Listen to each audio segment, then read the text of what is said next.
Hey guys, I know that a lot of people are saying that you shouldn't cover your face, or it's not needed for someone to wear a face mask to protect themselves from the coronavirus, and that's really scary because that's not really true. The reason that they're telling us this is because they're afraid that there won't be enough face masks for the hospital personnel who need them the most. However, it is very important to cover your face. I know this because I was in the military. I know this because I did training with my PPE. If you watch the news, everyone who's dealing with these sick people, they're all wearing masks. The people who are in foreign countries, they're wearing masks for a reason. They're not misinformed. If anything, we're the ones that are misinformed. The best thing that you can do for yourself, if you're going to go out at all, which I don't recommend going out, self-isolate. But if you have to go out, you need to cover your face with something. You can, even at the very least, wet a cloth with soapy water or something antibacterial so that if it lands on your mask, it'll kill it. It won't get to you. Wear clothing that completely covers your body. And when you come in, if you go shopping or anything, make sure that you clean and disinfect everything that you take in the house. 6 feet. And wash your clothing. Okay. 6 feet, guys. This virus can come in through your eyes, your ears, your mouth. It can come in through anywhere. There's no reason not to cover your mouth. Basically, this agent it's basically a biological agent that could be used if it was further developed by the Chinese. I believe that what happened was that it got out somehow, an accidental release of this that got into the wildlife. But the thing is that they're saying that it could have come from several different sources.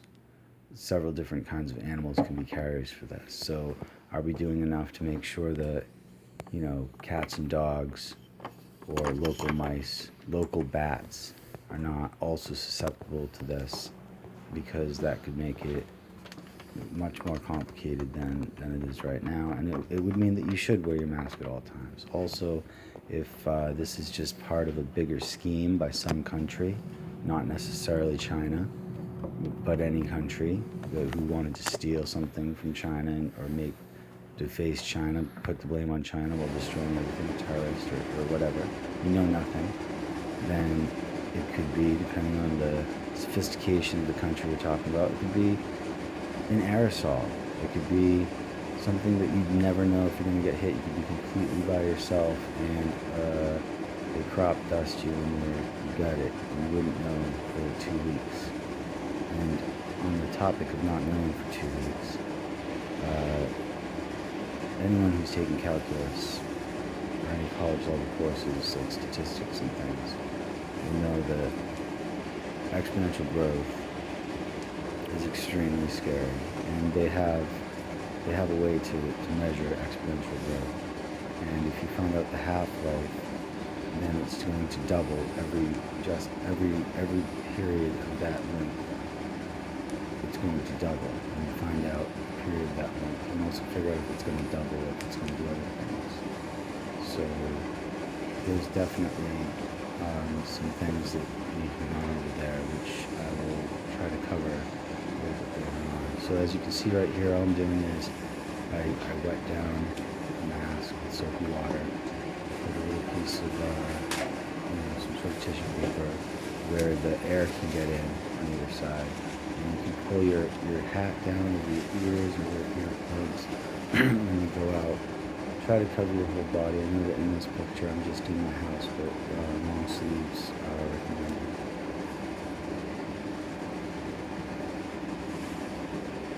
Put several news clips about how it's suspected this is from China. President Trump isn't just making things up. There is sufficient evidence behind this.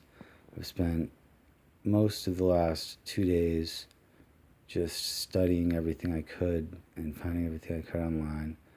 And I feel like I should make this presentation because of what they're saying about not wearing masks, because it's not that important. So now you can see that I'm just putting a little soap on all the door handles and places that people touch in the house. Maybe people have little kids. It's impossible to keep your kids clean. It might feel a little weird, a little slimy, but it gets the job done. It'll stop the germs from transferring. It could even kill all the germs on someone's hand if they touch the doorknob. If you may have to turn it up to hear President Trump here, but he's just saying, yeah, he blames China. I don't believe that we need to go to war with China or anything crazy like that. I'm just trying to get everybody educated to the severity of this outbreak, because there's been studies so far, and this is very new, everything's very new, that there could be lasting damage to your lungs. So this whole herd immunity thing, it could really be screwing with you. It could really, like, we don't know what's going to happen, or if it comes back, or like different sorts of things can resurface later on, or there could be damage that's just you would not be able to come back from as quick. You know, like, I mean, I don't want to be worst case scenario guy, but if it can get everyone to just hide in their houses for a couple of weeks and just wait, I urge you to just wait and see what happens. Just don't do anything rash. Stay in your houses. If you go out, please cover your face. Please wear protective clothing, and please make sure that you have contact with as few people as possible, and maintain a 6-foot distance from them, so that we can all get through this. We can still stop this thing. We can contain this thing